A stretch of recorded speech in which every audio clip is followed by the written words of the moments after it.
Hi, everyone. Thank you all for coming today. My name is Grace Collars, and I'm an AmeriCorps member with Conservation Nebraska Common Ground Program. And so I'll be your host for today's event. Conservation Nebraska, if you don't know, is a nonprofit program that aims to improve Nebraska's natural resources by increasing knowledge and concern for the most important conservation issues facing the state. So my fellow AmeriCorps member, Peggy, and I planned today's event with the Environmental Studies program through UNL. And I would like to start off reminding everyone on Zoom today that your cameras are automatically turned off and you're muted. And if you have any questions throughout the presentation, you can drop them in the chat or in the Q&A function. And also for the Zoom participants, there will be a poll sent out at the start of the presentation and at the end. For our in-person participants, you have received a handout with the survey. And if not, they're at the front table when you enter the auditorium. If you complete both, you'll be entered twice to win a $25 gift card. And if you complete both surveys. And while I start to introduce our speakers today, I will release the first poll in Zoom. Both the polls shouldn't take a long time at all, and they help planning for future events and our grants. And to start off, we have some great speakers today.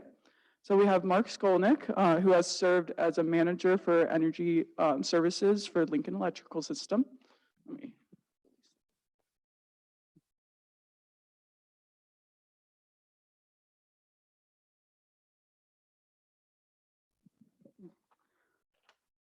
And he has worked there since June of 2007.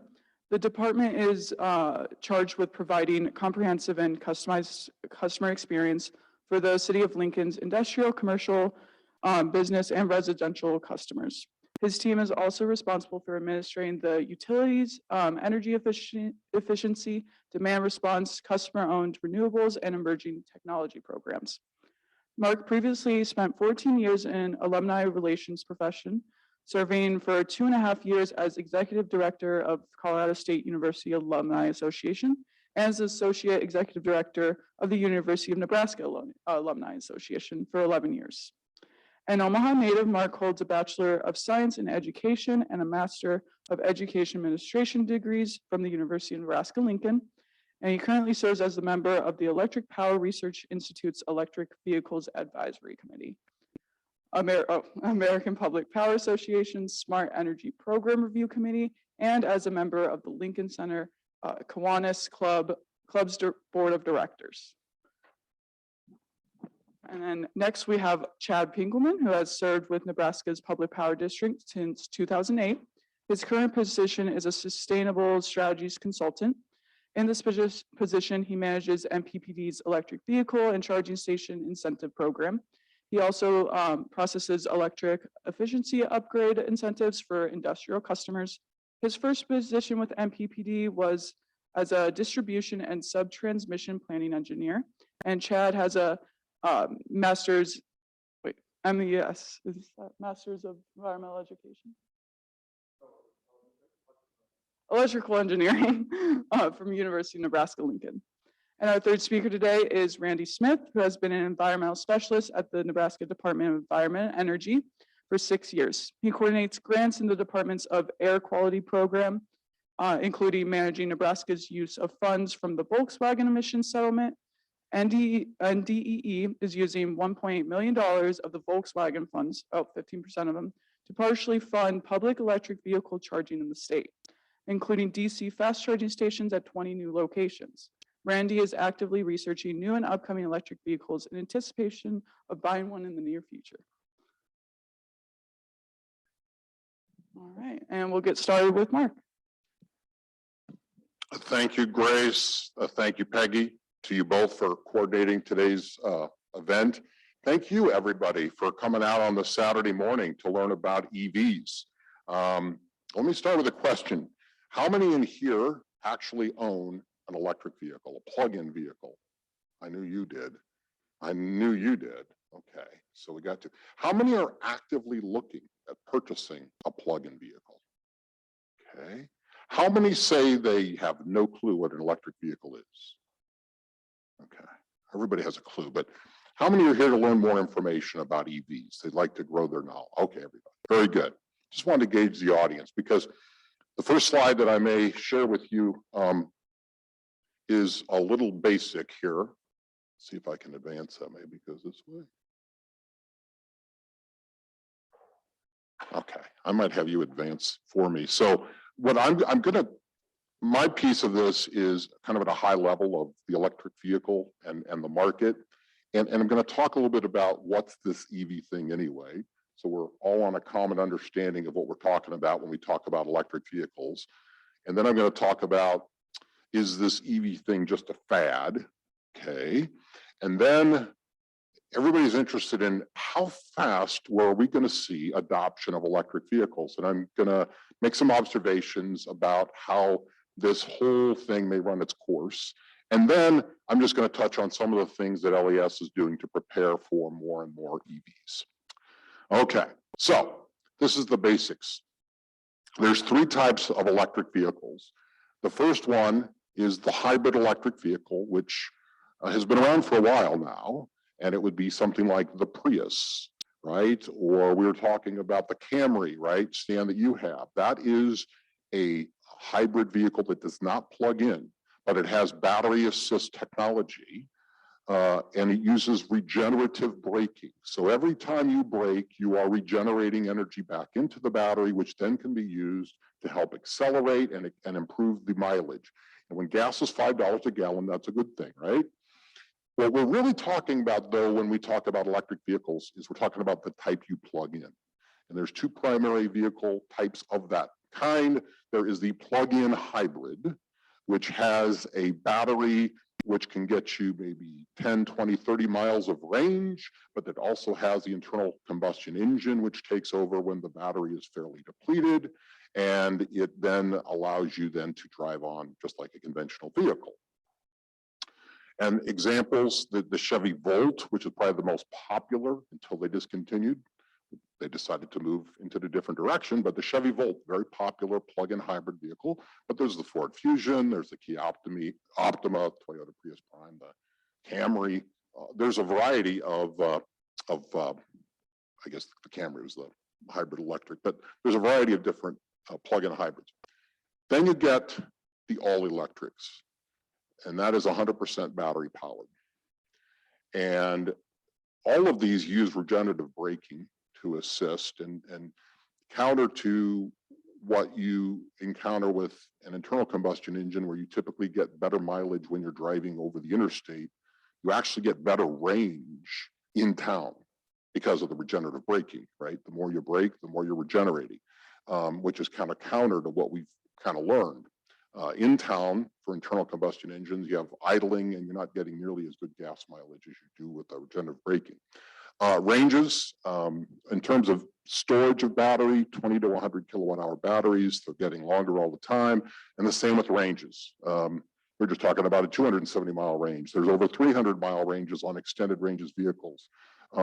That would be the examples of that, the Leaf, the Bolt, obviously the Tesla, the BMW i3, and a bunch of others that are coming to market, okay? So those are the three, and we're primarily talking about, when we talk about electric vehicles, the second and third. You can go ahead and advance. Okay, so is this just a fad? Does anybody remember that sock puppet? No, I'm seeing deer in headlights looks like no. That is the pets.com sock puppet. You may not remember pets.com because they were here and gone very quickly. You could see there they raised $82 million in their initial public offering at $14 a share. And within 9 months, they were selling at 22 cents a share. And the Super Bowl in 2000, 22 years ago, had all of these .com companies that were advertising, spending an inordinate amount of money advertising during the Super Bowl. So I think you all kind of remember the .com boom, right? Around 2000. And my point is that so many of them went bust. right? But if you want to advance the slide, did the internet go bust? No. All right. Those companies went bust. They were early to the party and they partied hardy and they had a lot of venture capital behind them and there was a lot of money lost.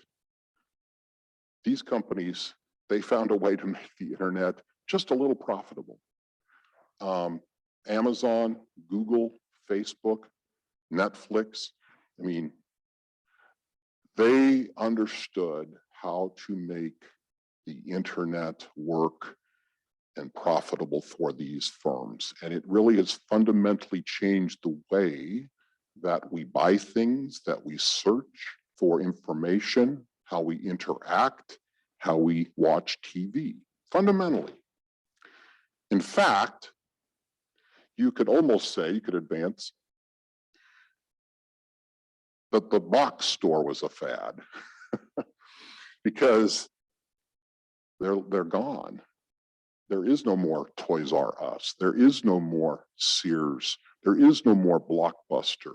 They were supplanted by those online companies.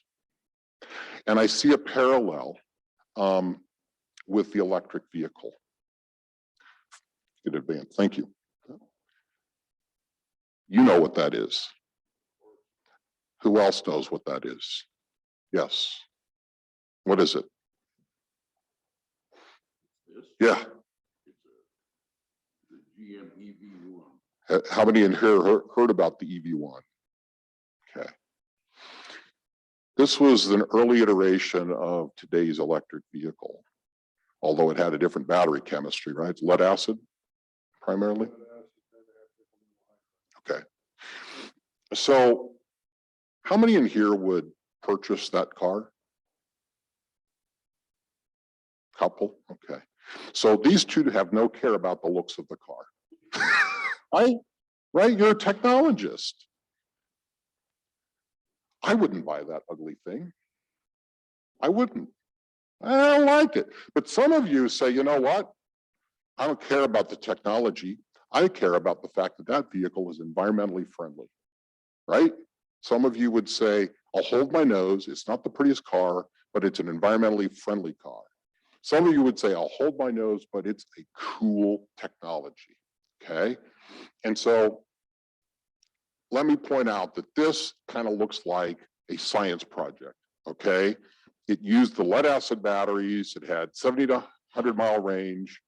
And recall at this time, climate change was not as big of a known issue. Not maybe known. It was, well, okay. And some people like performance, and that's another motivating factor, right? But a car is an emotional decision. When we have an incentive program for air conditioners and heat pumps, that's not emotional for most people. In fact, it's usually anger that I've got to replace this, right? This is an electric product that is emotional. A car is an outward expression of who you are. My air conditioner is not. Really, for some it is. Some who put the geothermal in, it's expression of what they believe. But a car is usually an outward expression of this is, I like this. This is, you know, there's a lot of things that go into purchase of a car. Climate change was still in its infancy as a national issue when this car was out. And of course, it faced tremendous resistance from the major automakers, correct? Who killed the electric car. Yes, and now we find ourselves in a completely different time because these are the cars. And by the way, this is a dated, because there's so many more now, but these look like cars. There's the Bolt, there's the Pacifica, there's the Nissan Leaf, and there's the Tesla. Those look like cars, right? What's that? Oh, the Tesla, that is sleek. I mean, they're using a more advanced technology for the battery and just about everything else within the vehicle. Climate change has become a national global issue, and automakers are responding. So how fast will customer adoption occur? Let me ask this question to you. We had about 80 to 100 folks participate in a 3-year EV charging study that we conducted, the LES conducted, from 2019 to 2019, 2020, and 2021. And we asked the group what was the primary motivation for purchasing their plug-in vehicle. How many in here believe that the primary motivator for them to purchase their car was environmentally related, just by a show of hands? Okay, how many thought it was for economics? How many thought it was advanced technology and features? And how many thought it was performance? You want to advance, Grace? Environmental. The motivating factor for this group of early adopters was environmental. A number of you raised your hands, I noticed, for economics.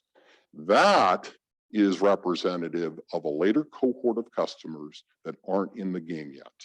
And let me explain. There is something called the law of diffusion of innovation, and it's true with just about any new technological development in terms of how it's adopted. There are different cohorts in society. There's the early adopters, the early majority, and then you've got your latecomers. And then you've got your group at the end. They'll come kicking and screaming into the future. They do not want to change. They do not want it. You'll have to drag them. They want to go back to the dial phone. They probably don't even have a mobile phone. Okay? So 2.5% of the market tend to be enthusiasts. They want to be first. You're an enthusiast. No? You were among the very first to adopt. You were this. How can you say that when you had the 60th Roadster ever built? Right? You may not, you're an enthusiast.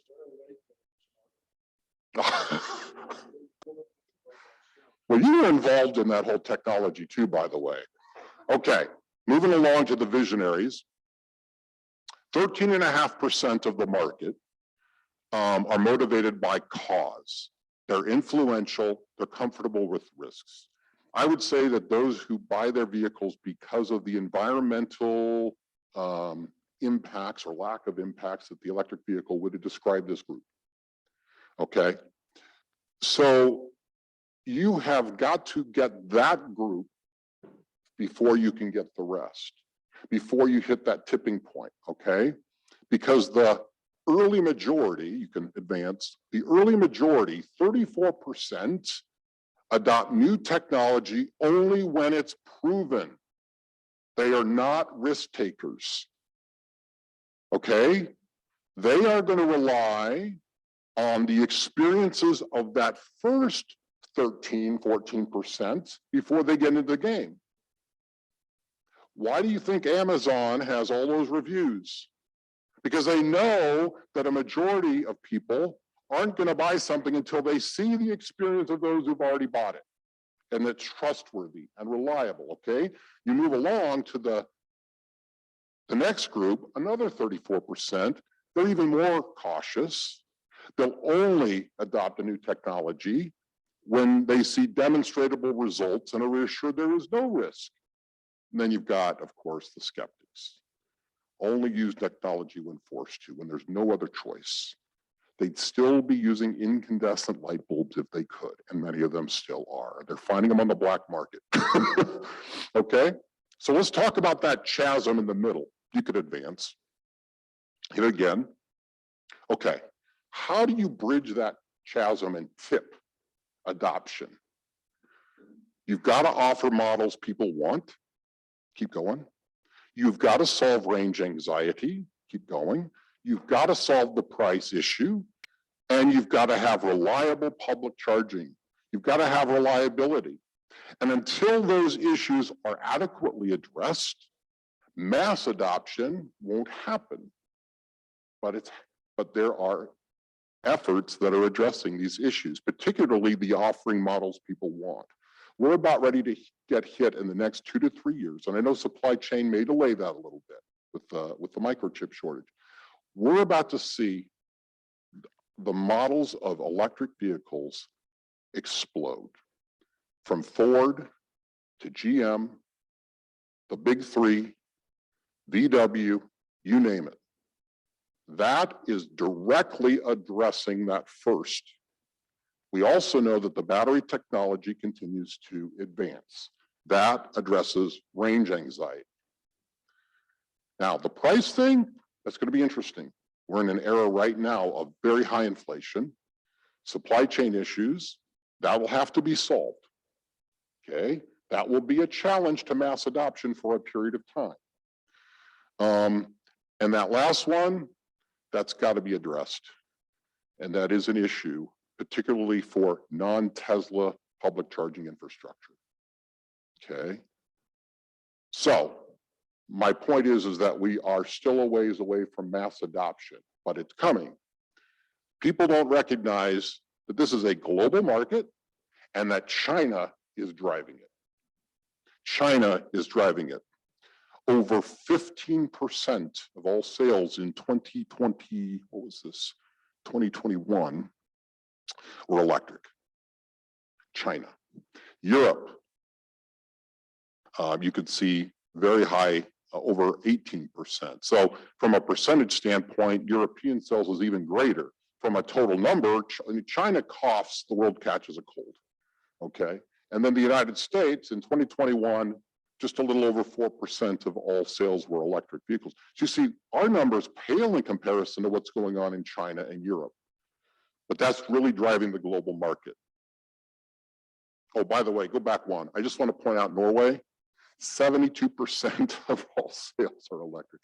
They've got some of the most aggressive incentives and regulations and whatnot that is really driving that market. That's pretty phenomenal, 72%. The US market, and this was as of, I think the end of the first quarter. Oh, that should be December 21. I shouldn't say 2010, it's December 21. This is the US market, and you can see by manufacturer, Tesla is the largest piece there in the red, and we were just shy of 2.5 million electric vehicles sold. But look at the growth rate from 2010, 12 time until we're here getting up to the end of 2021. And you can see that the share of all electrics now exceeds the plug-in hybrid electrics. Both have their place, but you can see how that growth rate is happening, okay? This is a heat map of where electric vehicles are registered. Santa Clara and Marin County, you've been out there. There are a lot of electric vehicles out there. 25%, these are top counties. You could see California, Boulder, Colorado. If you look closely in the state of Nebraska, just a little more heat is in Lancaster County, you know? Per capita, and I can take you to Lincoln's numbers here if you move along. Oops, didn't have that. I thought I put that slide in there. We're right around 1,000 electric vehicles now that are registered in the county. Okay, so I want to close by saying, what is LES doing to prepare? This is what the Electric Power Research Institute says that a utility ought to be doing to prepare. The first one is we are evaluating what our role is. And we've decided that our role right now is to be educating the public about electric vehicles. And when the opportunity arises, we can, and we've done that through EV ride and drive events. We're doing that like an event today. We've done panel discussions. We've done all different kinds of things, getting good information, good factual information out for the public to help them make those decisions. I've got one staff member whose focus is on emerging technologies. So we are changing the makeup and the skill sets of our staff. We're also ensuring that when a customer calls and they're interested in charging and how that works, that we make whatever process they need to follow to change or to add on is as streamlined as possible. We don't want to be a barrier to a customer adopting technology. We are reviewing rates. I don't think we're at a point now where we need to create an EV rate, but in the future, is that possible? Certainly, but it is probably a ways out. We certainly work closely with local agencies in the state. We've worked very closely with our colleagues at NPPD and OPPD and with the Energy Office, where Randy went, but we work very closely with with the energy, there you are, with the energy office. And we're involved in conversations. So if there are dollars available and we can help facilitate that, we will. We did that when the Nebraska Environmental Trust allowed us to offer incentives to purchase EVs. We did that when the Volkswagen settlement money was made available. So now there are more DC fast charger stations around town. There's like 5 different sites because of those dollars. So we want to be a part of the solution. So that's a high level view. I'm going to turn it over now to Chad, who's going to talk a little bit about the electric vehicle. Or are you going to take it over, Randy? You want to do a coin flip? Let me turn over to you. Okay, so Chad, you're going to talk about electric vehicles. That really doesn't do much, but you can have. All right, thanks everyone. Again, thanks for coming. Hope we can answer any questions you guys have, especially at the end. So Chad Pinkelman, I work for MPPD, oversee our electric vehicle and charging station programs. As Marc said, I help work with other entities throughout the state to get charging stations in, to give incentives for EVs and whatnot. So go ahead. So today I'm going to talk about the benefits of driving electric vehicles. Marc talked about the different overview of electric vehicles. I'll briefly do that again. As he said, the hybrid electric and the battery electric. I'll talk about the different levels of vehicle charging. Level 1, you can charge an electric vehicle with 120 outlet. 240 volt, that's your level 2 charger. I call that an overnight charger. And level 3 is your, as you said, you're driving down the highway and need to stop for 20 minutes, 30 minutes, charge up and be on my way again. I'll show you a map of where some charging stations are in Nebraska, and then I'll talk about what incentives we have. So go ahead. Benefits of driving electric. You can save a lot of money on electric, and I have a slide later on that talks about the actual cost of operating an electric vehicle, anywhere up to 70% on fuel and maintenance costs. There's no tailpipe emissions with an electric vehicle. I know there's emissions from the point of generating that electricity and getting it to your house, but out of the car, there is 0 emissions. Electricity is generally made from domestic sources. Where does your gasoline come from? Generally overseas, but electricity is primarily made with local domestic sources. Also, generally, electric vehicle owners are more highly satisfied with their vehicles. And if you've ever ridden in one, you probably understand why. We can go on to the next one. So efficiency. Electric vehicles are generally 5 times more efficient. They can lose up to 80%. More efficient than gas vehicles, which can lose 80% of their as heat, their energy. The efficiency of a car, they say an ICE vehicle is anywhere from 17 to 20. I've heard up to 23%. The high and they're improving, so it's going to get better over time as well. But an electric motor has about a 90% efficiency, and they say well to wheels, meaning from the time you generate the electricity to the power down the road, it's about 70%, 75% or so. And an internal combustion engine is about, like I said, 20 to 23% is what the numbers I'm hearing. Next. So reduced maintenance. A gasoline car has over 2,000 moving parts. An electric car, they say, has around 20. I didn't believe this when I first saw it either, but from what I've read, that is true. I mean, because you think about it, it's just a motor driving some wheels and you have suspension and steering. That's it. And your gas vehicle, there's all the engine parts. Operating costs. So a battery electric vehicle, I'm going to use a generic 3.5 miles per kilowatt hour just because the math is easier to do. There's some vehicles that are higher. There's some vehicles that are lower. But on average, in the summertime, in good conditions, you can get 3.5 miles per kilowatt hour. If you pay 12 cents a kilowatt hour in charge at home for charging, and on the road you pay, say, 31 cents, I believe that's what some of the Electrify America is roughly costing, about 31 cents a kilowatt hour. The cost per mile, if you do all your charging at home, is 3.4 cents per mile. If you do all your charging on the road, it's about 8.86 cents per mile. And so therefore, if you charge 80% at home and 20% on the road, which is pretty typical. I think it's even higher in a lot of, urban areas. It's costing you 4.5 cents a mile to drive an electric car. If you do 90% of driving at home and 10% on the road, it's just under 4 cents a mile in driving costs. With an ICE vehicle, I checked on June 2nd, gas was at 4 points. Yeah, I mean, it's higher now. The Nebraska average was $4.36 on June 2nd. Oil change costs you roughly $65 on average for every 5,000 miles. So that alone, oil changes is costing you 1.3 cents a mile just to service your vehicle. So if you get 20 miles per gallon, it costs you 23 cents a mile. 25 miles per gallon gets you 18.75 cents. And if you have a car that goes 40 miles per gallon, which is, from my understanding, pretty rare, you can get 12 cents a mile to drive that vehicle. And that's just operating costs. So as you can see, I tell people it's like a third to a fourth of the cost to drive an electric vehicle just to operate. Next.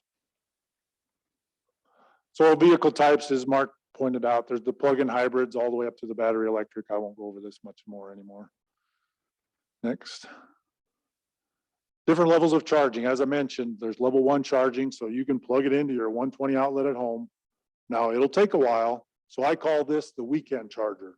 I come in Friday afternoon after a long week of work and my car's nearly dead, a battery charge. I plug it in, hopefully by Monday morning it's ready to go, right? So it's going to charge all week. You're going to get 2 to 5 miles of range added in an hour. So it takes a long time to charge, but it is possible. And think about how often are you actually driving your car. So if you go to work and you could plug in your car there and get 3 miles of range added for the 8 hours you're sitting at work, I mean, that's not insignificant in my book. Level 2 charging, I call that your overnight charger. So that's a 240 volt circuit. You can charge from anywhere from 3.3 kilowatts up to 19 kilowatts. And there you're getting like 18 to 25 miles of range added in an hour. So that I call your overnight charger. I come home from a long day of driving, I plug my car in, by morning it should be ready to go. And then there's their DC fast charging. As Mark mentioned earlier, they can charge, from 50 kilowatts up to 350 kilowatts exists. And as more and more, as the technology advances, we're going to probably start seeing 500 up to a megawatt of charging for like the long road trucking. But that's, probably a few years down the road. So, and those can add anywhere from, say, 20 miles in 10 minutes up to 100 miles in 10 minutes, the high-end chargers. So that would be your, like I said, your trip charging. We can move, and as you know, cost and complexity goes on, goes up as the levels go up. Okay, sorry. So, like I said, residential level 1 and level 2, most of the people charge at home with either a level 1 or a level 2 charging. Fleet charging, so, when MPPD electrifies their entire fleet, chances are we're going to use level 2 charging to charge every vehicle overnight. Workplace, same thing. If you drive to work, you plug in a level 2, you're probably going to get all that mileage back throughout the day. Destination charging, and then corridors and highway charging and interstate charging, that's where your level 3 or DC fast charging is going to be. I'm driving all the way to Denver. I need to stop once or twice to charge my vehicle. I don't want it to be 3 hours worth of a stop to charge. So that's where your DC fast chargers go in. Okay, next. Here is where Nebraska has some charging stations. The red diamonds are stations that MPPD is helping to get put in. A few of them are going to be MPPD owned. Others are other utility owned or business owned. So as you can see, if you get off the interstate and out of Lincoln and Omaha, there weren't that many up until a couple of years ago. We finally did get Norfolk 1, but otherwise it's only level 2 charging. The orange circles show the existing DCs and the greens are level 2s. And so, like I said, if you wanted to go to Chadron from, Columbus, let's say, well, in order to do it in an electric vehicle, chances are I'm taking the interstate all the way out to Ogallala and then heading north. But soon, before hopefully Thedford will get there, O'Neill, Ainsworth, and Chadron. And so therefore like I said, we're working on it, getting there. The different incentives that MPPD has. So we have a commercial conduit, we'll pay 100% up to $1,000. But you do have to be a customer of MPPD or one of our wholesale customers. So if the electricity comes from MPPD, you would qualify for any of our incentives. We have a commercial charger incentive. We pay 50% of out-of-pocket costs to put in a charging station, 90% of out-of-pocket costs if the utility owns it. We are bumping that up to include nonprofit organizations. Hopefully that'll get approved here end of this month. It can be a public or workplace charger, so it's got to be available to the public essentially. And then we have some residential incentives, $4,000 for an electric vehicle, $500 for a home charger, and it does have to be a charge point home charger, and then garage and home wiring, and we're hoping to bump those numbers up due to costs and of going in, the cost going up. So I believe that's it. Oh, no. So one of the things that we are trying to push, and MPPD retail does have a time of use rate. So we're trying to encourage people to charge overnight. As you know, summer's here. Today is going to be hot, so there's going to be a high load this afternoon from say 2 to 6 p.m. because everybody's going to be running their air conditioners. So we want to try to avoid people adding load to that at that time. So we encourage people to charge overnight. And by doing with our time of use rate, you can get really low rates from 10 p.m. to 7 a.m. So we're trying to encourage people to charge overnight rather than I come home at 5 o'clock, I plug my car in and it starts charging. If you can, delay that till 10 p.m. or midnight, that's going to help out the utilities not to have to come up with the load at those peak demands. And that's it, I believe. Yeah, quick.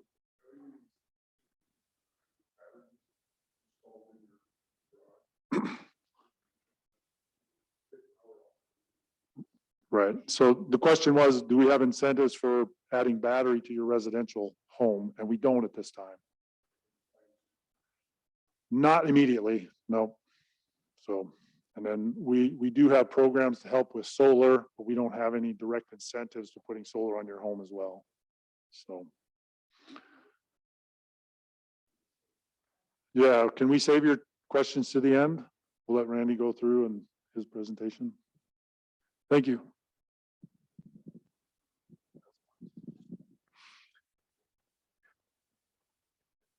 Okay, so I want to focus a little bit more on charging your electric vehicle and range and all those kind of questions. Unlike these guys, I'm not trying to convince anybody here that it's good to buy an EV. I think most people here are already interested.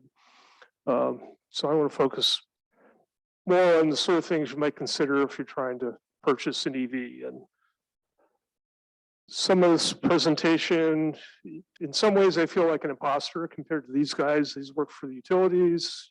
Chad's an engineer. I'm a geologist by training.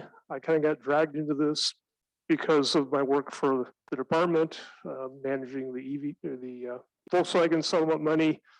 And one of the things we could do with that money was to fund public charging. So we had to go through some education with help by Marc and some of Chad's colleagues at MPPD. They were really invaluable in helping us understand what it takes to put in a public EV charging station somewhere. So that's part of my experience. The other part is, I'm shopping. Now I'm somewhere in that probably early majority stage. And depending on the technology, I'm more towards the skeptic. I'm currently driving still a 2000 Subaru Forester, which is still going, just turned 100,000 miles a couple of weeks ago. I still do not own a smartphone, so I'm a Luddite on that score. But I'm looking. So the experience with managing the EV charging program got me thinking, okay, maybe it's time when I buy the new vehicle, it's probably good to buy an EV. So from that score, I don't put myself up as an expert. This is kind of more of a consumer's view. So first thing is these guys work for utilities. They know about this stuff, but want to clarify kilowatts and kilowatt hours. So next, please. So when we talk about the power that a charging station can provide, you're talking about the rate of energy transfer, and that's measured in kilowatts. How much energy can you transfer from the charger to the battery in a set period of time? So that's what kilowatts are. Battery capacity is how much energy have you stored, and that's measured in kilowatt hours. So 1 kilowatt hour is the amount of energy transferred during an hour at a rate of 1 kilowatt. So when we're talking about chargers, we're talking about kilowatts, we're talking about how big the battery is, that's kilowatt hours. Next, please. Okay. The size of EV battery packs are increasing rapidly. And first of all, it's not a single battery. EVs have thousands of small battery cells that are all connected together electrically. As we saw in the previous slide, the battery sits low. It's basically built into the chassis of the vehicle, which makes for very good weight distribution. It helps in handling of EVs compared to an ICE vehicle. We look at the early commercial EV, the Nissan Leaf had a massive 40 kilowatt hour battery capacity that might get you, maybe 150 miles if you're lucky. The Chevy Bolt, 65 kilowatt hours. Right now, a lot of the new vehicles coming out have batteries in the range from 70 to 80 kilowatt hours, like the EV6 that MPPD has. There's a bunch of somewhat more expensive vehicles that are about 100 kilowatt hours, like the Tesla Model X long range and the extended range Ford Mach-E. And there's some higher end vehicles with even larger battery packs. And in a general way, the bigger the battery capacity, the longer you can drive the vehicle, the more distance you can get out of it. Unlike these guys, I haven't given this presentation before, so I'm going to look at some notes to make sure I don't forget anything. Okay. Some EVs get more miles out of their battery than others. There's some efficiency differences. Now, the US Environmental Protection Agency tests EVs and comes up with sort of estimated range. And that's based on some formula of how much you're driving on the highway, how much you're driving in the city. I don't know exactly what the formula is. I know EPA is more conservative than the European agencies. They tend to give higher range figures. Teslas have a reputation for getting very good mileage out of their batteries. They're kind of at the high end. So this chart is just taking the battery size in kilowatt hours and dividing it by the EPA range. And so you get a figure on the right that's how many miles per kilowatt hour. So high end, you have Teslas, the EV6 GT line, maybe in the mid threes, and then you kind of drop off. Now again, these are one factor that's not accounted for here is that the manufacturers don't let you use the entire capacity of the battery. They reserve some portion of that to kind of run the car's systems. On the low end, that might be like 3 kilowatt hours, but I've seen figures as high as 15. Don't remember which vehicle it is. So the manufacturers have control over that, and some of them are more conservative than others in how much of the battery they actually let you use. Okay, next, please. And there's a lot of other things that affect the range, driving range. And one big one I forgot to put on this slide is this a two-wheel drive vehicle or a four-wheel drive vehicle? A lot of manufacturers offer both two-wheel and four-wheel drive vehicles. The two-wheel drive will have basically one motor in either the front or the rear. Some of these are rear-wheel drive, some of them are front-wheel drive. Then the all-wheel drive, most of them have two motors, one in the front, one in the rear. Some of them have four motors, one for each wheel. So if you've got more motors, you're drawing more current from the battery. So generally there might be a drop off of, I don't know, 10% or something in driving range if you're getting the all-wheel drive version. Vehicle weight, the batteries can be heavy. EVs tend to be a bit heavier than the comparable internal combustion vehicle. Climate control in the cabin, is it 7 degrees outside and you're trying to keep yourself warm, or is it 100 degrees and you're trying to run the AC? All that energy has to come from the battery. The vehicle design, is it aerodynamically designed? The Teslas are designed to be sleek and aerodynamic. Others are less so. Surprisingly, the size of the wheels on the vehicle can make a big difference. And we're talking the wheel, not the tire, not the whole wheel plus tire, but the size of the wheel inside the tire. That can range from like 18 inches to 22 inches. And generally the manufacturers seem to think that the bigger wheels look cool. So the higher trim levels of particular models will tend to come with the bigger wheels. But the more wheel you have, the less tire you have. And they tend to be wider. So a lot of testing shows that if you want more range, get the smaller wheels, get the cheap 18-inch or 19-inch wheels. Don't go for the 22-inch wheels. And also, if you get the big wheels, you've got less tire, and that can make the ride harsher.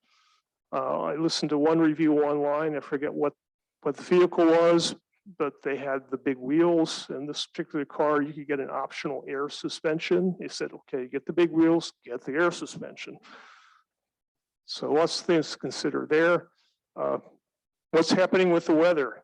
You know, if it's 7 degrees outside, that has an impact. EV batteries like to be within a particular temperature range to work efficiently. They don't want to be too cold. They don't want to be too hot. If it's cold outside, the car has to keep the battery pack warm. So it's drawing some current just to heat the batteries, independent of heating you sitting in your seat. Is it windy out? You know, the wind's going to affect the drag on the vehicle.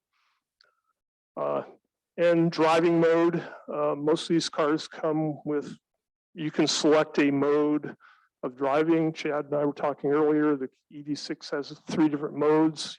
They'll have an eco mode, a sport mode, and you know, they call them different things, but they vary how aggressively, you know, what happens when you push on the throttle, how much energy you're getting, how fast you're going to accelerate. So you can select that mode, and then just how are you going to drive the car. A lot of the reviewers are focused on how fast can I go to 60 miles an hour? Does it take me 8 seconds? Does it take me 3.5 seconds? If you drive it that way, that's going to affect how far you can drive the vehicle. Okay, next please.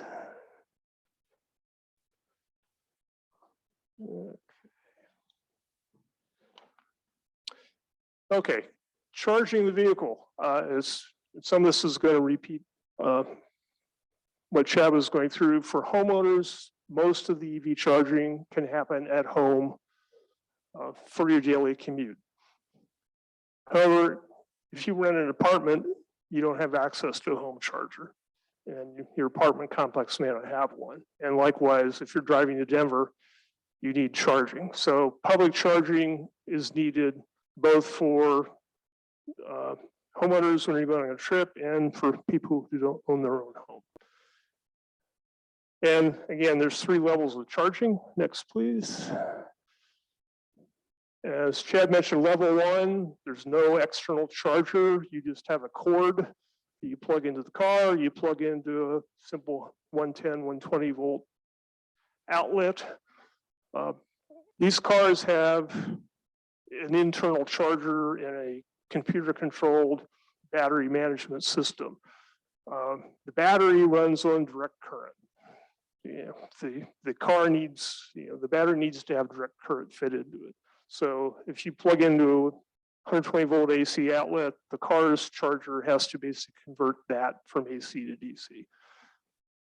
And as we mentioned, that's a real slow trickle charge. 10 hours of charging to get you maybe 20 to 50 miles of range. I listened to a review, I think yesterday, about the Kia EV6 and a level 1 charge. To fully charge that battery from 0 would be 116 hours. So not very practical. Next, please. Level 2 charging. This can be both home charging or public. You're plugging, it's a 240 volt AC circuit to power the charger. For home, that's basically the kind of circuit you have for an electric dryer. The home level 2 chargers come in models you can just plug into a 240 volt outlet, or you can wire them directly into your electric circuit. Again, the EV has to convert the AC to DC. The power rating of these, again, up to about 19.2 kilowatts, 25 to 30 miles of range per hour of charging. And except for Tesla, there's a single connector and port type that every single EV in the US uses. It's called a J1772 connector. Tesla has a different type of system. So at least with level 2 charging, you don't have to worry about what type of vehicle you've got. If you don't have a Tesla, you can go to any public charger and your car will work with that. Next, please. Okay. DC fast charging, here we're talking about public charging only. These chargers require really high voltage input that you're only going to get in a commercial setting. So these chargers are providing direct current to the vehicle directly, so there's no conversion that needs to take place. Power ratings starting generally about 50, going up to about 350 kilowatts, 100 miles of range or more per charging hour. The wrinkle with these is there's 3 different types of connectors. Next, please. On the left, we have what's called the combined charging system, or CCS, that's widely used in Europe and by a lot of US manufacturers. The nice thing about this is it incorporates that level 2 J1772 connector. So it combines the level 2 and the DC charging into one connector and one port. An older standard that came out of the Japanese industry is the CHAdeMO. So the Nissan Leaf and the older Mitsubishi, the older Kia, and some of the other Japanese cars. This is solely a DC connector. So you need separate DC and level 2 connectors for these. And Tesla, when they came out, they were not happy with any of the existing standards, so they devised their own DC connector. They do provide adapters, I think, for both CCS and CHAdeMO. Right. And one thing I read about, you can buy an adapter directly from Tesla. You can also buy them from some other manufacturers, but the knockoffs do not have adequate safety provisions built into them. And Tesla's trying to actively block them. If you use one of those to plug your Tesla into a supercharger or somebody other's charging, they will block it. They're modifying the software in the vehicle to prevent you from using that adapter. Next, please. Fortunately, the landscape is changing for these DC connectors. The CCS system is becoming more widely used by EV manufacturers, and some of the Japanese car makers are switching. For example, the upcoming Nissan Ariya will have a CCS connector. The Kia EV6 has a CCS connector. So probably CHAdeMO is going to be going away, and in North America at least, you're going to be down to CCS and Tesla. And Tesla's actually using a variant of the CCS connector in Europe.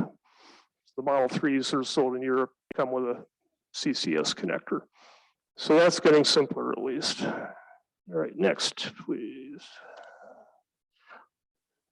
Oh, and for example, if you remember that graphic of the DC fast charger, you saw two hoses on either side. That doesn't mean you can charge two cars at the same time. It means one of them was a CHAdeMO and one of them is a CCS connector. All right. And again, looking at charging locations, the blue dots are public level 2 chargers. The orange triangles are the Tesla superchargers. And then the yellow squares are non-Tesla DC fast chargers. I don't have MPTD's pending stuff on here, but again, you can see that the Tesla superchargers are arrayed along Interstate 80. Most of the other DC fast charger are along the interstate or are in eastern Nebraska. A lot of those eastern Nebraska ones were funded by NDE using the VWA funds, and some of those were deployed in cooperation with MPPD and OPPD. We did not work directly with LES, but we do have some new chargers in Lincoln. We worked with BNR Stores, which is Super Saver, and Russ's Market. So there's a new DC fast charging station at the Super Saver in Fallbrook and one at the Russ's Market in 33rd and Highway 2. Again, more will be coming. The infrastructure law that the bill that was passed last November includes $5 billion for public EV charging. That is currently focused, well, there's two pieces of it. Half of that is being allocated to state departments of transportation with a focus on building out the highway system EV charging. The government designates EV charging corridors, which in Nebraska is I-80 and the part of Highway 6 from Omaha down to Gretna. Those are the two designated EV charging corridors. And the funds need to be used or restricted to those corridors until they're actively built out, which means the new stations going in with that funding have to have 4 DC fast chargers, at least 150 kilowatts each. So these are fairly high powered chargers, and they can be no more than 50 miles apart and no more than 1 mile from the highway. So NDOT is administering those funds. They have to, all states have to come up with a plan to use this funding. They have to do that by August 1st, which is an extremely tight timeline to design a complex program like this.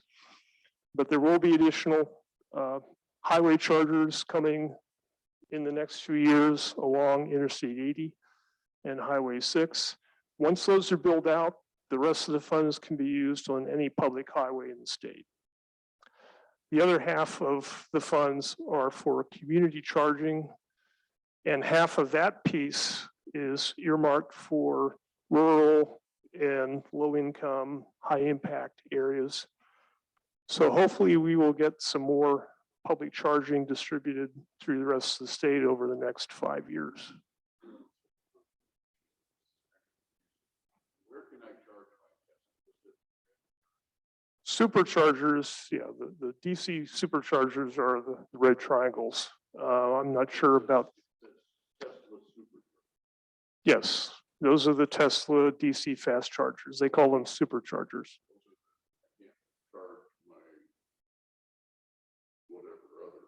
Correct. One of the issues with Tesla is it's a proprietary connector and nobody else can use their chargers because of that. Anything else? Yep. Yes. Yeah. Correct.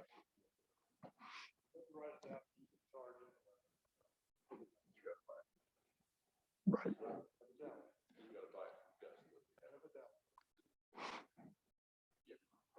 And some of the older EVs, like the Leaf and the early Bolts, didn't even have the DC connector. With the bolts, the bolt didn't come standard with it. You could buy a DC, you could get it as an add-on. You get a DC connector with it. So, okay, what else? And just some examples. Here's a level 2 public charger in Stromsburg, Nebraska, installed by Polk County Rural Public Power District with partial funding from NDE. And they commissioned a local artist to paint this really cool mural on the garage behind the charger. Next, please. This is a DC fast charging station on I-80 south of York at Lichty Brothers Travel Center with the MPPD Mustang Mach-E parked in front of it. These two chargers are 62.5 kilowatts each, but they're to be software connected. So if you're only vehicle charging, you get power from both. So you get 125 kilowatt charge. I know, Chad, has that been implemented yet? Okay, right. Next, please. This is an Electrify America station at Casey's in West Lincoln. Electrify America is a Volkswagen subsidiary that they created as part of the VW settlement. In addition to the money given to the states, Volkswagen was required to invest a lot of money in public charging. So they created this subsidiary that created high-powered charging stations along interstate corridors throughout the country. These stations have 250 kilowatt chargers and 350 kilowatt chargers. Safety. When you plug a connector into your EV, a lot more is going on than when you plug a washer into the outlet in your basement. All these connector standards include very complex communication protocols. The car and the charger are talking to each other. They both know what their capabilities are, what's the maximum, how much power can the charger provide, how much can the car take in.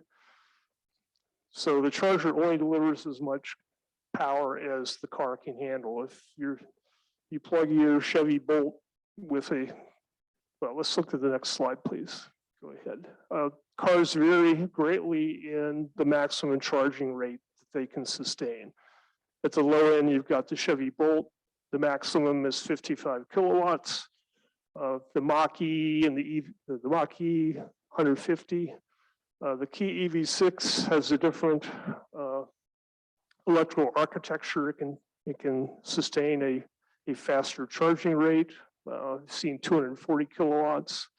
The new Teslas coming out are rated at 250, and some of the luxury high-end models can take a charge even faster. But it's the vehicle that determines the charging rate. If you pull up with your Chevy Bolt and plug it into a Electrify America 350 kilowatt charger, you're not going to get power at more than 55 kilowatts. And there's a lot of other factors that affect the charging rate, like the temperature, the state of charge of the battery, and other things. Next, please. You're not going to get that maximum charging rate throughout the charging session. This is a graphic I stole from ChargePoint, which is one of the major manufacturers of public chargers and home chargers. So when you plug in, the car and the battery are talking to each other. The battery might need to warm up if it's cold outside in order to take that maximum charge. And so the charging rate will gradually ramp up. And ideally, you should be able to, the system should be able to sustain that maximum charging rate until that 80% of the battery is filled. Then the charging rate will gradually slow down, which is done to protect the battery. Basically, these batteries would really prefer to be charged very slowly at low power over a long period of time. That's what would preserve the battery and extend its life. So the manufacturers are trying to balance the convenience to the user of a fast charge versus I don't want to have to replace my battery in 8 years. I'd rather go 12 or 15 years to replace the battery. Unfortunately, this is the ideal. There's a lot of folks out there that are reviewing these vehicles and actually going through charging sessions and finding out what the charging curve really is. In some cases, the manufacturer's still trying to figure this stuff out. You can plug in and sometimes you ramp up to that peak charge and then very quickly it starts coming down. You might only get that peak charging rate for a few minutes. So that's one of the things you can research online. If you're looking at different vehicles, there's lots of people out there that are making a living by buying or getting the manufacturers to loan a vehicle, or they will buy one, keep it for a few months, buy another one, and they are making their living by making videos and doing reviews and doing comparisons of all these. And one of the things they're looking at is the charging curve for these. Next, please. And again, things are changing very quickly. There's a whole lot of models that have come out recently, a few more that are still to come this year, and more coming down the line. And it's, sedans, SUVs, pickup trucks, larger SUVs. You will be able to buy a Lamborghini and other sort of European supercars. They're all Corvette. You'll be able to buy an electric Corvette in a few years. So it's not just eco-friendly. I want to save the planet and drive slowly and stably. There's people going to be out there racing around like madmen in EVs. There is a Formula E circuit in Europe, the Formula One type cars, but they're all battery electric. It's weird to listen to on TV because it doesn't sound like a car race. But yeah, the future, virtually every manufacturer is looking at battery electric vehicles. So as Marc mentioned, the skeptics are not going to have much choice about being dragged, kicking and screaming into the electric vehicle age. And that's it. All right, thank you, everyone. So we're going to open up to questions and discussion. I'm going to start with, we have plenty of Zoom questions, so I'm going to start with those. Panelists, come on up.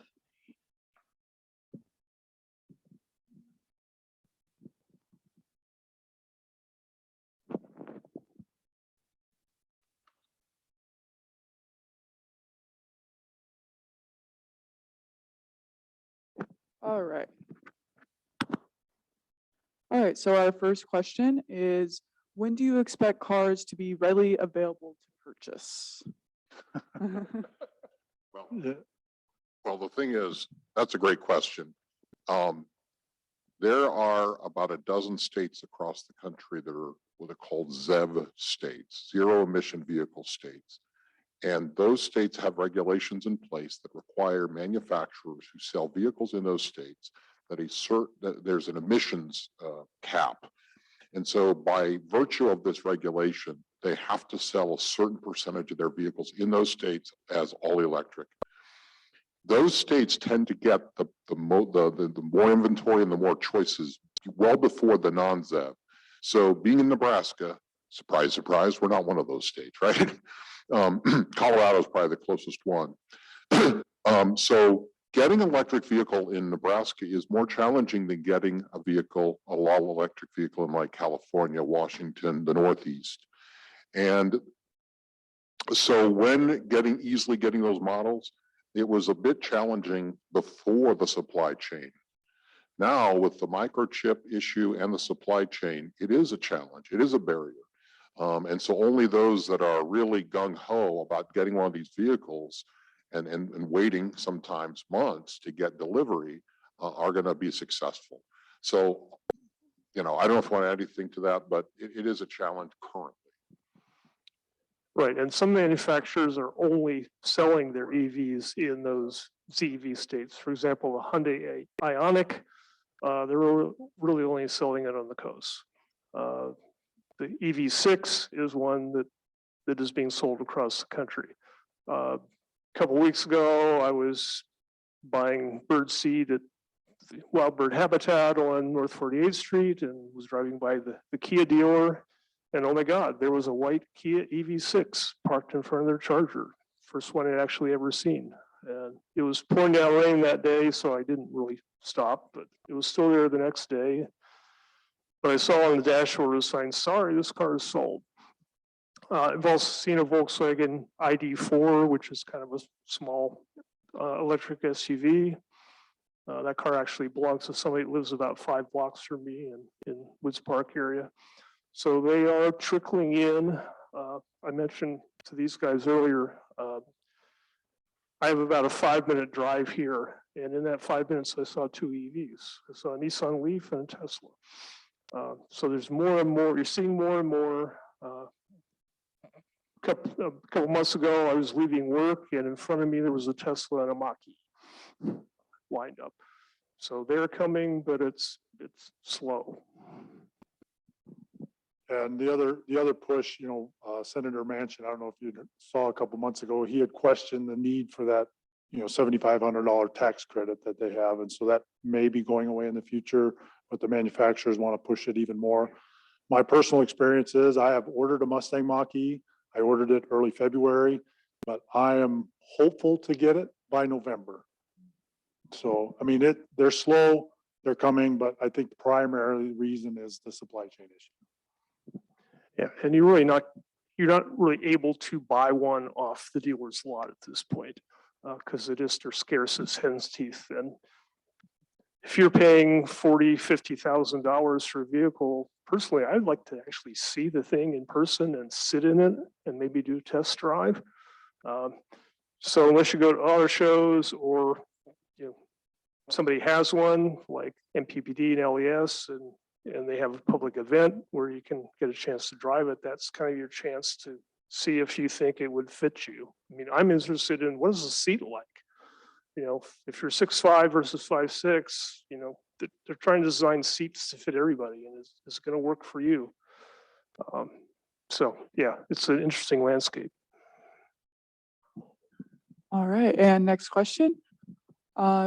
What upgrades I need to make to my home wiring and what infrastructure improvements we'll need as EVs become more widespread across the state?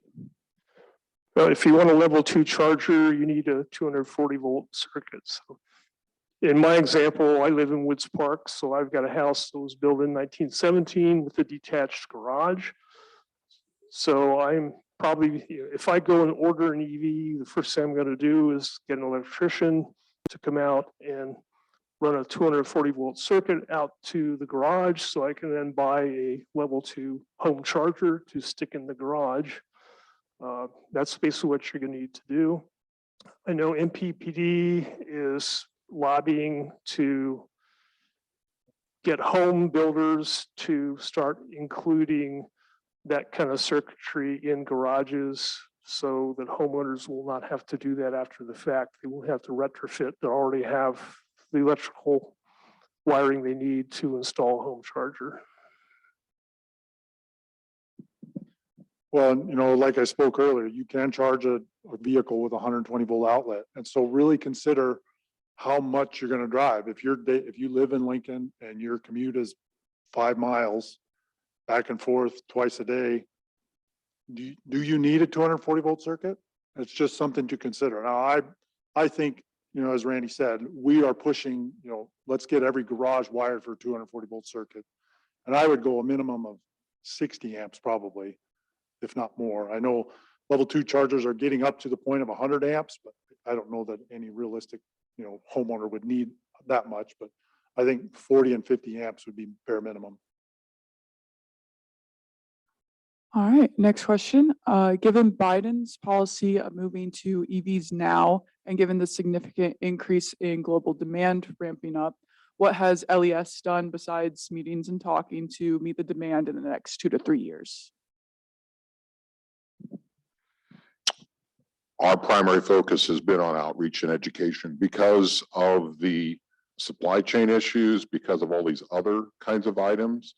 The incentives that we provide on the energy efficiency side are all based on the benefit they return to the system. So everything we offer from a heat pump to a heat pump water heater is all based on the impact on reducing peak demand during the summer.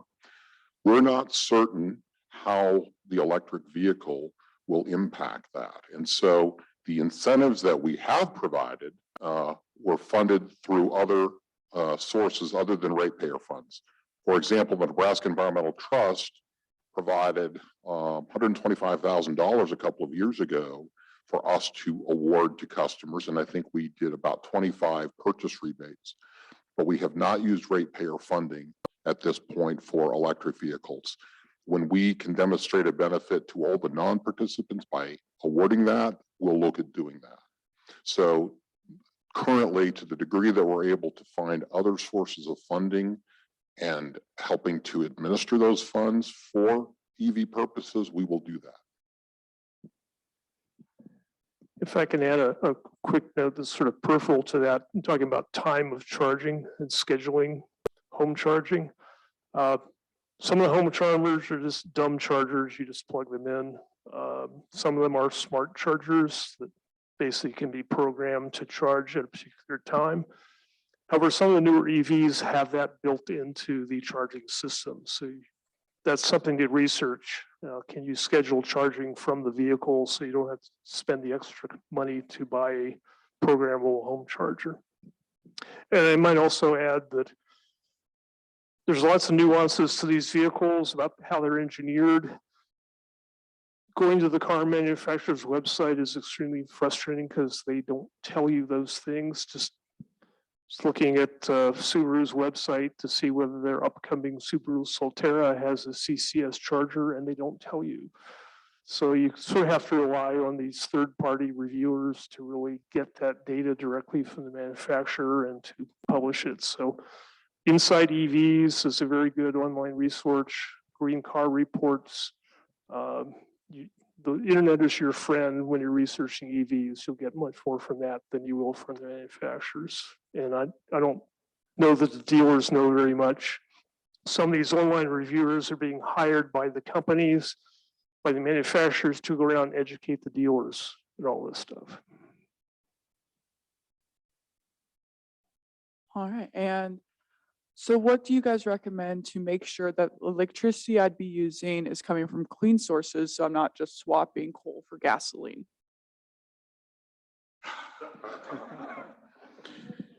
So if you want to, so LES has a renewable energy credit rate that if a customer wants to essentially sign up for that, then 100% of their consumption is being accredited to a renewable resource that exists out there. So a customer could sign up for that today. They could go online, and then 100% of the energy that they're using, we would accredit to typically it's a wind generator, generation farm, and they can do that today. If they are even more aggressive in their interest, they might consider putting solar on their home, right? And net meter. And so then you would be generating energy from your solar that would be serving your load, which would include EV charging. And that solar collector would certainly be ample enough to cover the charging activity of a vehicle throughout the year. Probably more than that, it would cover some of the energy, if not all, within the home. And I'm unaware of anything that MPPD directly has for that, but I was going to, say the solar part as well. If you really want to make sure you're, charging your vehicle cleanly, then you'd have to put solar on directly. Next question. Is our grid able to handle this possible transition? Is solar charging a thing? And what kinds of possibilities exist when it comes to the extra demand on the grid? So yes, I believe solar charging is a thing. Obviously you can't build if you had just a solar panel the size of your car, you can't charge your car anytime in any kind of time frame that's quick enough to be useful. But there are solar charging islands that have a canopy that's all solar panels that cover the car and the charger, so you can charge your car under that. MPPD is looking into something like that in the future. The other side of anything? Oh, in terms of solar? Ideally, paired with battery storage, if you have a solar canopy, right? Don and I were talking out here before this event, and there's a Dutch manufacturer that actually has a solar covered vehicle. And that's kind of neat, but I don't know how practical it is. It essentially gives you 11 more miles of range, and I'm sure the price is considerably more. There's a lot of issues with having a solar covering on your vehicle. It's not ideally going to collect. I mean, solar peaks at noon, from noon to 1, you're going to get your max solar. But as the angle changes, there's so many variables. It looks interesting. It looks like a solar covered car. I don't know how much appeal there is. It's a novelty. The other thing that we didn't mention is the generation resource mix has been greening. The amount of energy coming from wind has markedly increased, and that will continue in the future. So I will tell you that the emissions from a tailpipe is significantly more carbon intensive than the generation of your electricity, and that will continue to be the case going into the future as there's more wind and solar integrated in and other non-emitting resources. That will basically reduce that carbon intensity even further. And to that, so MPPD, I think, is like 62 to 65% carbon free, they call it. We actually have a nuclear plant, and so that is considered carbon free, but not renewable. We do have a lot of renewables out there, and as Marc said, we are also increasing that as we move along as well. As far as the grid handling that, we believe that with managed charging, like I talk about our time of use rate, charging in overnight, we get battery storage and solar and wind. The grid will be able to handle that. Plus, with vehicle to grid, they call it, or vehicle to X, is if my car is plugged in, and vehicle to grid is if my car is plugged in and say I'm at 80% of battery charge, but the utility says, hey, loads are really spiking up, irrigation is coming on, air conditioning is coming on. Can we borrow some of that energy from you out of your car to provide to the grid, and eventually, and then, come 2 o'clock in the morning, then we can give it back, essentially is how that's supposed to work. And so that, we believe that with vehicle to grid and other managed charging ideas, the grid should be able to handle that. Now, if every house in one block is all electric, there probably have to be some utility upgrades. That transformer is just probably not big enough to handle that kind of load, unless there's a specific, managed charging with that involved. And we actually have we've hosted educational events on solar and wind energy and installing solar panels on residential homes. So if you're interested in those, to learn more about that, to transition to the cleaner energy side of things, it's all posted on our YouTube in Conservation Nebraska. They're all recorded. So, and a question, when will gas stations have electric charging stalls? We actually, some of the ones, the MPPD map that I had put up, there are a few that are going into gas station or convenience stores. I think with all the charging that's going to be done at home, we don't need as many gas stations as what there exists now. Well, you saw Randy's picture in Stromsburg. That's actually my hometown. That's where I live.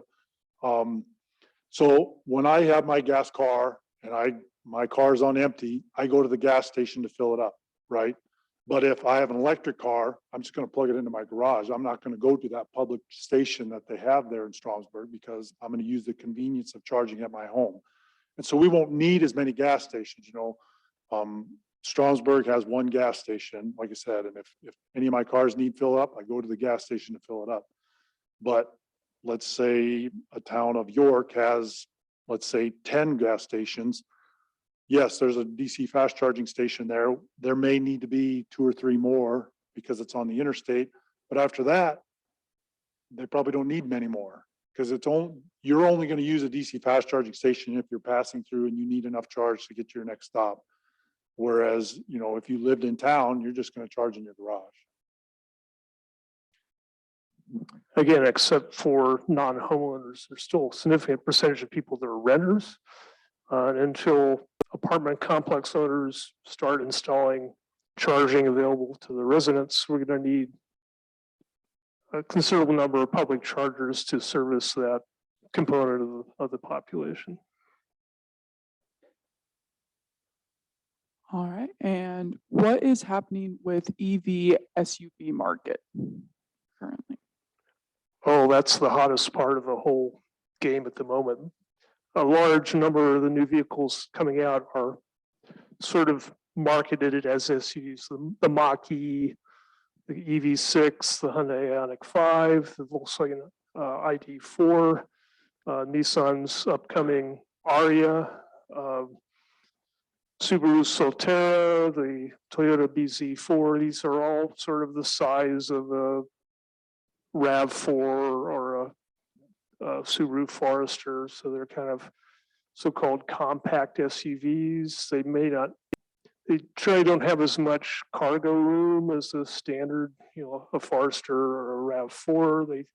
They try to be a little more aerodynamic, so it'll be a little more sloped in the back, and that kind of reduces the cargo space. But they're really, I mean, since most people are buying SUVs rather than sedans or trucks these days, so that's where a lot of the effort is in the EV market. Now the high end, that's kind of more luxury sedan focus at the moment, and trucks. You got the Rivian, you've got Chevy and Ford coming out with electric pickup trucks.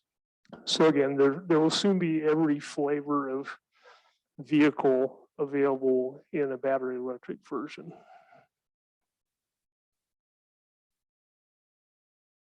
Right. Is there any training program going at the schools to train new mechanics to work on EVs? I assume a current gas monkey would not be qualified to work on an EV.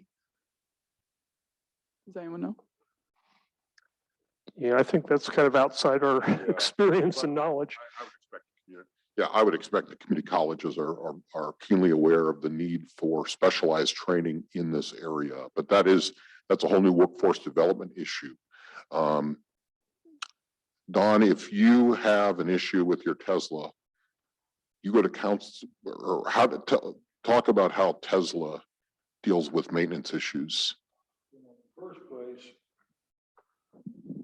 In the first place, as it was pointed out by these gentlemen, there's not much service or maintenance needed. I've got a car out here you can come and look at. That's the thing I do is put washer fluid in it and tires on it. It's got 136,000 miles on it. If I do have an issue, and these things are mechanical, so occasionally something can go wrong, I call up Tesla, and most of the things that are likely to go wrong, they will send a maintenance person to my house and fix it. There's a local service guy in Lincoln, and what little service you need, he'll come and fix it in my garage. They can look at the car remotely, and most of the time they can tell what's wrong, and he brings whatever he needs. If I have something more serious than that can be fixed by the local guy, I have to take the car to Council Bluffs, which is not really a big deal either. Most of the other electric cars that are made, as far as I know, their local dealers have maintenance people for them. So it's not really a big issue. You know, I showed that chasm of tipping the market where you get 13% in and you've got everybody else over that chasm. One of the other barriers that has got to be figured out is you go to a typical car dealership, it is unlikely you're going to find a salesperson that is knowledgeable about the electric vehicles on their lot. Okay. The salespeople, they're not going to know. They've been trained in the conventional vehicle. They may steer you away from the electric vehicle. If they're very, you know, and that's an issue, because when people go to buy a car, they're relying oftentimes maybe a little less so than it used to be, because now you can get online and do your research. but there are people who don't, and they go, and that salesperson could make a huge difference on whether you even go with an electric vehicle. So until we have well-trained individuals that understand the electric vehicle, best practices, that's a barrier to mass adoption. And so there are a lot of variables at play in terms of how quickly the adoption occurs, and that's another one. And being in Lincoln, Nebraska, I wouldn't say we're the hotbed of expertise. Now, we've seen some good people, but they're usually in high demand and they go to a different market too. Well, the other factor there is the whole manufacturer dealer model is going to have to change, because remember that slide showing the 20 moving parts on an EV? Dealers make their money by servicing vehicles, not on selling them. And so there's been a lot of resistance over the years from dealers, like selling the Chevy Bolt, because we're not going to make any money on this after it goes out the door. But with this tidal wave of EVs coming, the manufacturer is going to have to figure out how to keep the dealers going. On the other side of the coin, there's been instances where, I think with the Ford Lightning, the electric pickup truck, dealers have canceled orders that the customers have put in and then turned around and sold the vehicle at a huge markup, like $145,000. So the manufacturers are trying to figure out how to discipline their dealers to prevent them from marking the cars up above MSRP and then shafting their customers that have ordered them. Last year, Toyota makes a RAV4 Prime, which is a plug-in hybrid version of the RAV4. They were very scarce last year because of restraints on battery manufacturing, and they can only make about 5,000 of them last year. The Toyota dealer in Lincoln had one. They marked it up $15,000 above MSRP. I was happy to see that Kia of Lincoln, when they had their EV6, it was only about $1,500 above MSRP, and that might have been just add-ons. So Kia's dealers seem to be holding the line on keeping the price. We're happy to stick around and answer questions too. I don't want to tread on. Oh, no, we have plenty of time. Don't worry. Yes, yeah. Yeah, we just have one more Zoom question, then we can get to the in-person questions. So what is your understanding on how Ford will maintain or repair their new Mustang Mach-E? Does your local Ford dealer know how to work your Mach-E, or will you need to go elsewhere? Any concerns on that? So my understanding because MPBD has a Mach-E, our dealer, my understanding is a Ford dealer is not allowed to sell a Mach-E unless they get specially trained. And so I've talked to the Shadron Ford dealer, the McCook Ford dealer, and they've all said the same thing. They're not allowed to sell a Mach-E unless they are specifically trained in those electric vehicles. So I assume the same would be true for their Lightning as well. This is just more a general question for you guys. Would any of you speakers be willing to present this info to the Senior College of Central Nebraska in Kearney? Yeah. Yeah. All right. Awesome. Exactly. All right. And let's see, check the chat real quick. All right. When is the next EV auto event to look at and test drive existing available EVs? Do you have any scheduled yet? MPBD doesn't have anything scheduled. Our hope is that next summer we'll do another EV ride and drive event. We wanted to give the market a little time to get some new models in. Last year we had 300, 400 test drives. And we wanted to see if we can get some pickups in some of those newer models, Randy, that you were mentioning. And so our hope is that we would do something either next summer or during Drive Electric Week, National Drive Electric Week in the fall. That would be our hope right now. That's the rest for the Zoom questions. If any more questions come to mind, just type them in the chat or the Q&A. So we'll go around now for the in-person.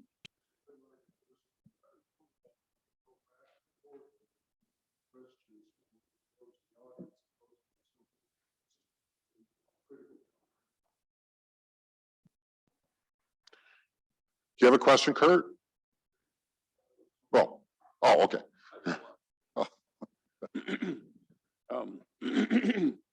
Your Tesla, 200-mile range, let's say, is that based on 100? After 5 years, 270 miles. Yeah, but let's say it's 200. Let's say it's 200. Is that based on a full battery or an 80% battery? But you don't want to take it to a full battery. Ah, okay, but typically you would just stop at 80. Oh, okay, because I thought I was hearing that that wasn't good for the battery. Ah, okay.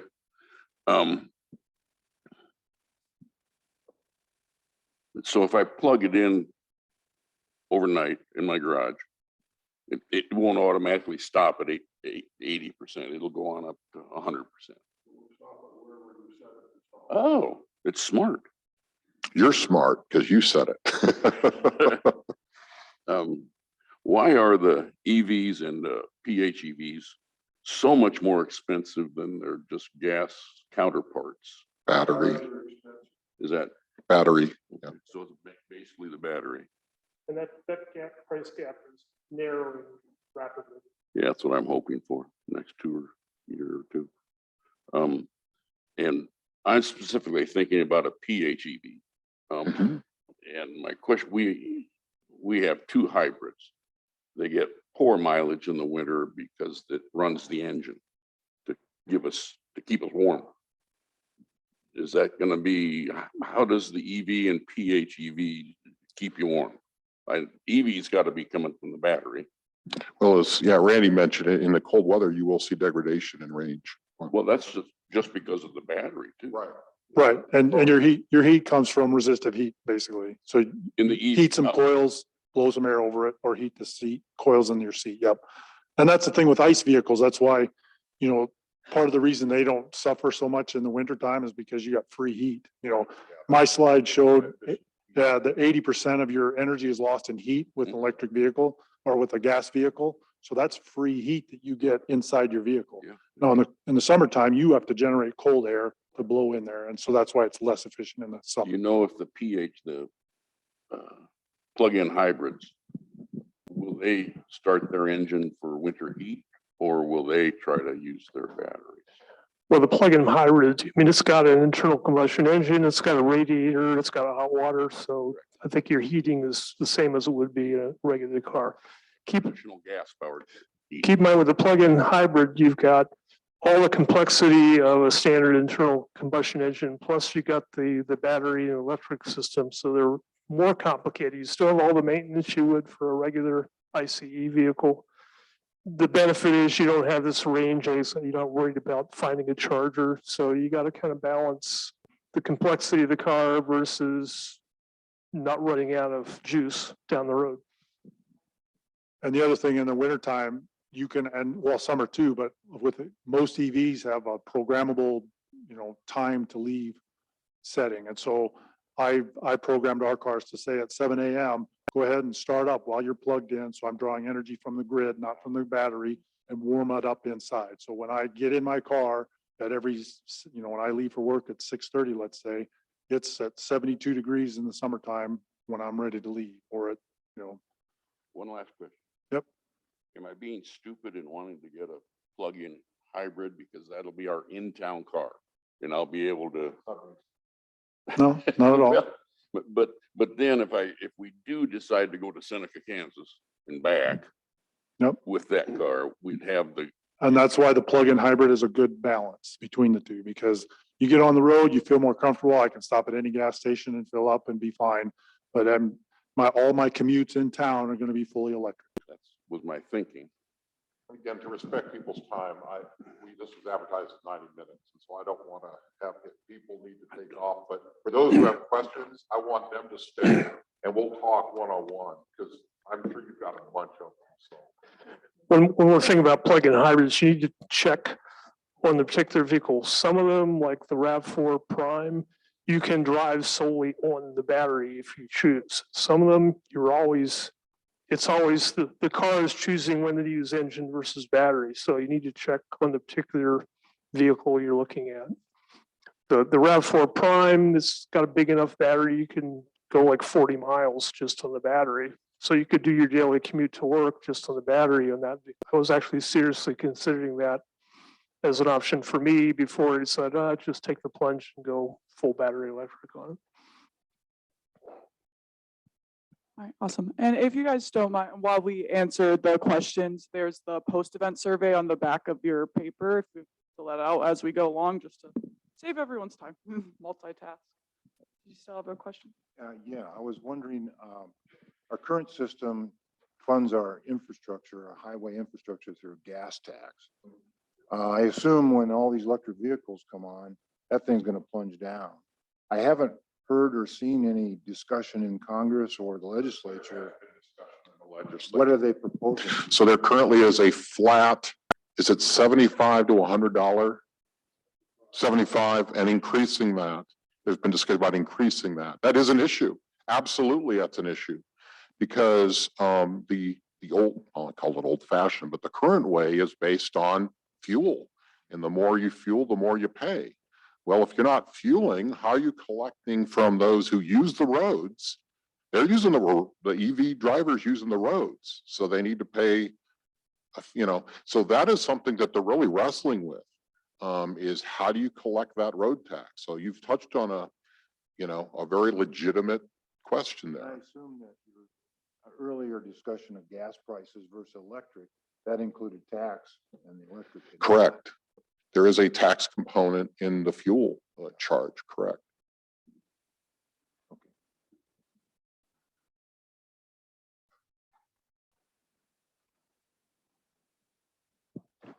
In the state of Ohio, they charge $100 every year when you renew your license plates if you have a hybrid, and $200 if you have a full EV. So that's an adaptation.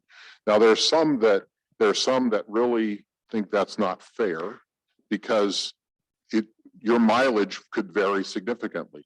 For example, you're saying, I want to just drive my plug-in in town. Well, that person's going to pay the same flat fee as somebody who drives all over the place, right? So again, it's struggling with this paradigm shift. I did want to put in a plug. We've heard from the high-end Tesla owner. But, I'd like to make a comment from a low-end Nissan Leaf owner.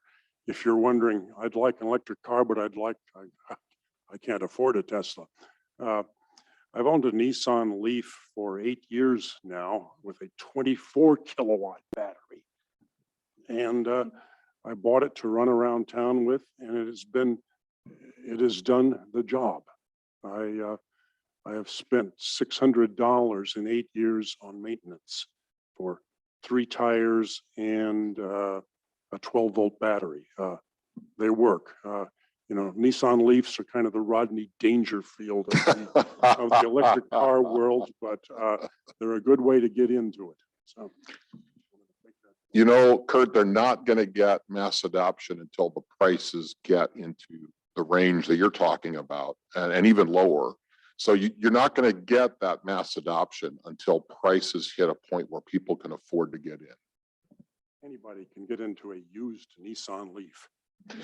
And there is a market that will develop of used vehicles. Now, the early Leaf versions had pretty limited range. The more recent Leafs are much better in their ranges. There will be a used EV market and people are going to be afraid of it, but the life of these batteries is very impressive. And so people may be able to get into their first EV in a used EV. And by the way, there is a used EV dealer on North 27th that gets in some of the most impressive vehicles. Teslas, Rivians, all of them. It's called Charged Up. If you ever want to just go out there and see, I don't know how he gets these vehicles, but it is really amazing. Because in the state of Nebraska, you cannot buy a vehicle directly from a manufacturer. You have to buy it from a dealer. And so if you want a Tesla, you have to go and get it from Kansas City, either go get it, which I hear most people do, or have it delivered. Again, we're switching paradigms here, buying directly from a manufacturer, filling it up at home, right? Gas or road tax. These are paradigm shifts. And as a society, we're trying to play catch up to adapt to that technology. I had a question about the batteries themselves. I was reading an article recently that really got my attention. And I don't know if you can speak to this or not, but it's the ingredient cobalt. And where most of that comes from is the Democratic Republic of Congo. And what's happening there is unbelievable. So that is going to be a problem, the battery manufacturing itself. And my thinking is, like you say, this is an ongoing process that they will improve, but the base metals are going to be a problem as we, as a society, want more and more. So having said that, my question is, how many times can you charge a typical battery? And what happens when you need a new one? Are they readily available? Or is this something that is also in flux? And what happens to the old ones? Are they recyclable? Do we throw them in the landfill north of town? And I guess that's my statement and question. Thank you.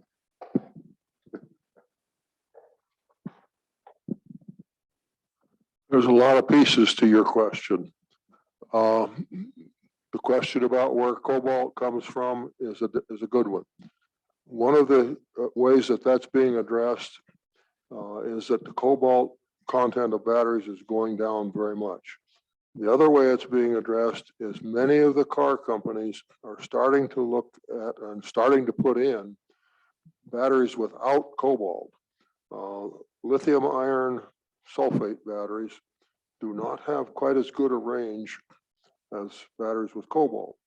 However, some of the lower range cars, and lower range being 250 miles, are having lithium iron batteries put in, which has no cobalt at all, none at all.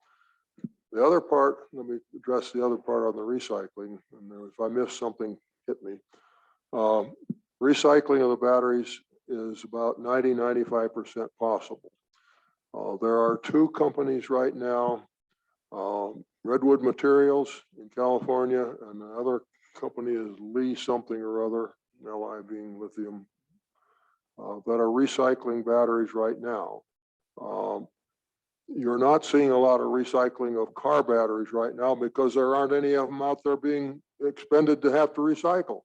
I've got a car that's 14 years old. It's got the original batteries in it. So the materials in these batteries are very valuable, and it's going to make it very economically advantageous for them to recycle them. Redwood Materials claims that they are cost equivalent right now to what they're getting out of the materials, except for their initial costs. So the recycling is going to be, I think, much more, it's going to be there, and most of it's going to be there. The initial production of cobalt is an issue. If I can just add to that, in addition to recycling, there's also possibility of reuse of these batteries. Maybe your battery is degraded, it's only got 80% of the capacity.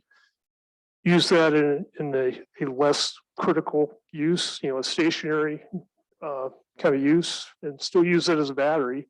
But you're not sort of concerned about how much capacity I have in the actual vehicle.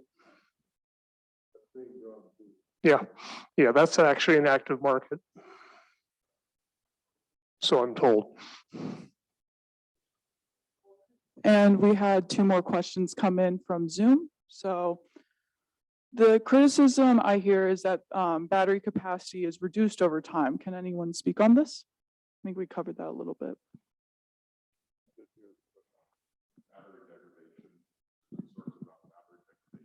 Okay, batteries degrade with time. No ducking that. Batteries degrade with the number of times they're charged.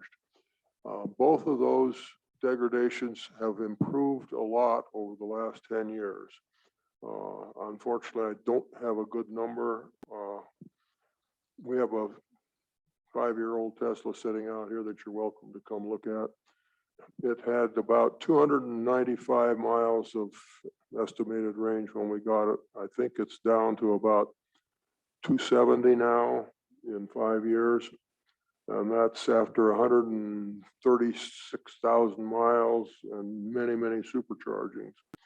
So that's degraded not very much.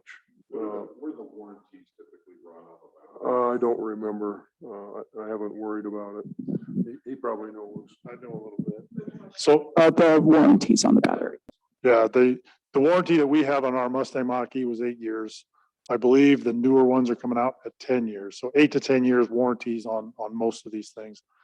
To the degradation, I've read a couple of articles. They talk about if you want to extend the battery life of your EV, reduce the number of times you go to 100% charge and 0% charge. You know, try not to go to the go to the extremes, and then limit the number of times you DC fast charge. If you can limit that as much as possible. Now, obviously, like you said, are you charging to 80% every day? Well, if I'm going on a long trip, I'll charge it up to 100%. But, you know, if your daily commute doesn't require you to go to 100%, then I would say don't go to 100%. Because like I said, the two things that I've read are limit the number of DC fast charges and then limit the number of 100% charges or 0% charges.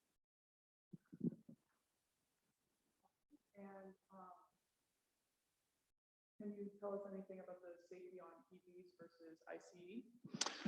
So yeah, one of the questions, we had the Mustang Mach-E and a Tesla Model 3 at the Swedish Festival last year in Stromsburg. One of the questions they came up with is because of the Chevy Bolt issue that fires were caused by these Chevy Bolts is, well, those things catch on fire. I was sitting at Husker Harvest Days last summer and somebody walked by and I had the Mustang Mach-E there and he said, well, that's a fire hazard. And he just kept walking. He didn't come and engage me on it. One of the things the two articles that I've read are actually statistically speaking, EVs have less fires than ICE vehicles. One of the questions that, a colleague of mine had asked during Swedish Festival last year was, well, do you ever hear of ICE vehicles catching fire? It's like, well, yeah, you do, but it's just not newsworthy because there's so many of them that it's similar to, you never hear about the lottery losers. You only hear about the lottery winners, right?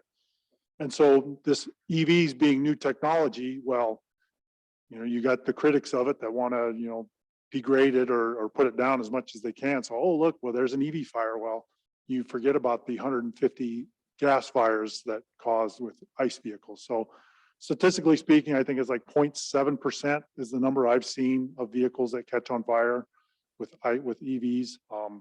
And I think gas vehicles are in the 1 to 2% range. So it is actually statistically less than ICE vehicles. The other side of that is, in my general thought, is something's actually got to happen to the vehicle, to the battery for it to catch on fire. I mean, there's enough safety built in that you have to actually either you've overcharged it, something went wrong with the charger and you either overcharge that battery and that'll cause a problem with the fire hazard, or maybe you had an accident with it, you drop off a curb or something and you kind of dented or cracked or somehow shifted the batteries inside and caused a problem. So I don't think most of the time EV batteries are not going to just spontaneously catch on fire. There's got to be a cause, just like any other fire. Anything else? Yeah, one last question over Zoom. When the battery on a PHEV depletes after the rated range of 30 miles, does the gas engine then recharge that battery, or is that a separate battery that can only be charged by plugging in? I know, as Marc had on his slide, they all have regenerative braking.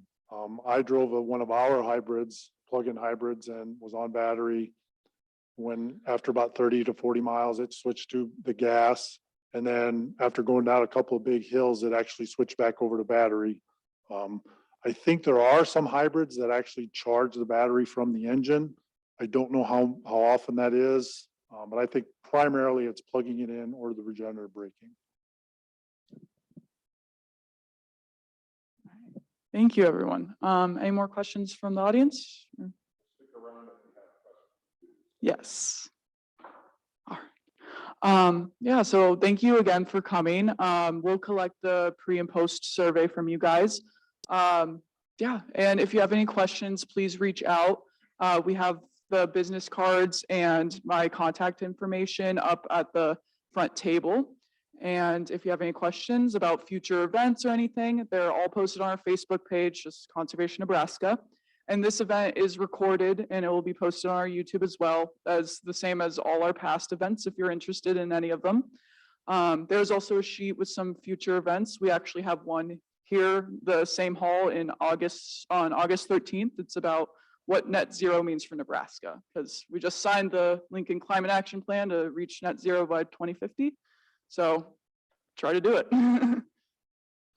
Yeah, thank you everyone so much for coming, and thank you speakers. Great job.